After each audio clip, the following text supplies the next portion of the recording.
Martin Cole from Gardening Step by Step, and I thought I'd make a short video about my experiments in trying to grow trees from seeds. So I was lucky enough at the beginning of spring really to get this greenhouse that I'm standing in now. So, you know, obviously I'm doing some of the normal things. I'm growing tomatoes, I'm growing herbs, basil. I've raised quite a few different things from seeds which I've planted out now, but I thought I'd see what else I could do. So I got some seeds of a couple of trees that I really love, and here the seed packets here, you'll see one of them is Albizia Julibrissin, which is the Persian Silk Tree.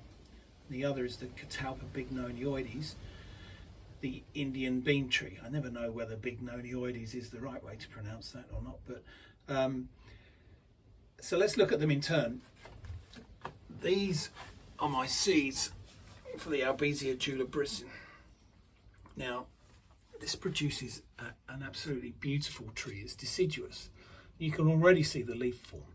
It's a kind of mimosa-like leaf form, and it produces silky red or pinky flowers, a bit like bottle brush type flowers, if you'll have ever seen those on a callistemon or on a number of Australian types of flowers.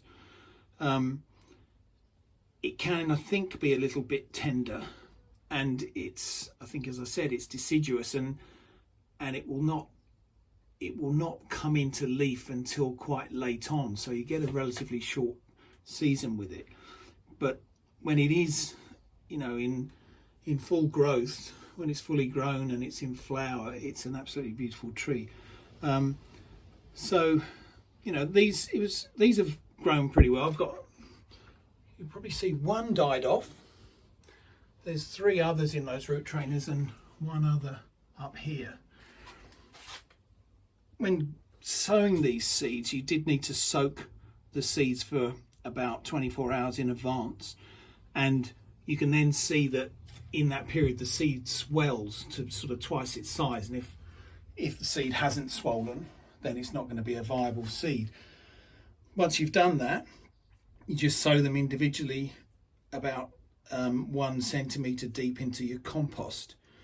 The instructions do say to try to grow them in root trainers like these, so that it can put down a good tap root, and that won't be disturbed when you pot them on by having to pot them on too quickly. So that's what I'm doing. So let's see how that one develops. Now the other one, the Catalpa,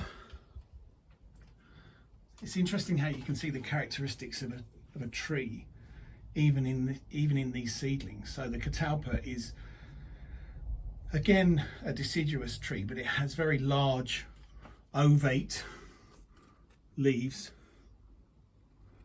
and it gets to about, I think, 5 meters, maybe possibly a bit more.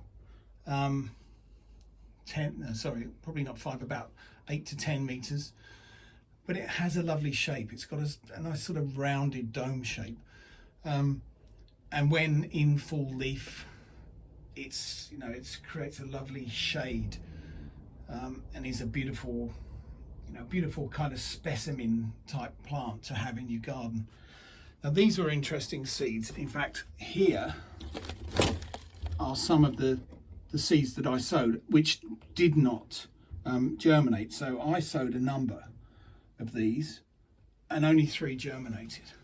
So the seeds come in the seed pods, and you do have again to soak them for 24 hours and then sow them onto the surface. So place these pods onto the surface of the compost. Don't cover them because they need light to germinate, and make sure that you cover them so that there's a really humid environment within which they can hopefully germinate. Germination takes about a week usually, and as I say, of them, multiple seeds that I sowed, only 3 did germinate. So whether that's to do with the particular batch of seeds I had, or that's a particular characteristic of the plant. I'm not 100% sure, but the ones that have germinated are looking pretty strong, looking pretty healthy, and I'm hoping that I can keep them going. Obviously, with trying to grow trees from seeds, it's an investment in the future. It's a bit of a labour of love. There's a lot that can go wrong between the time you've sown that seed and the time that it's a recognisable tree ready to plant out in the garden. There's probably a couple of years at least until that time comes. So there's lots of taking care of it, making sure it's watered, making sure it's not overwatered, making sure that it's fed, making sure that it has the right conditions. So that there's quite a lot of time to get through, which is why you can understand how buying trees is always more expensive. There's a lot of labour that goes into it. So we'll see how these develop, and I'll keep you posted.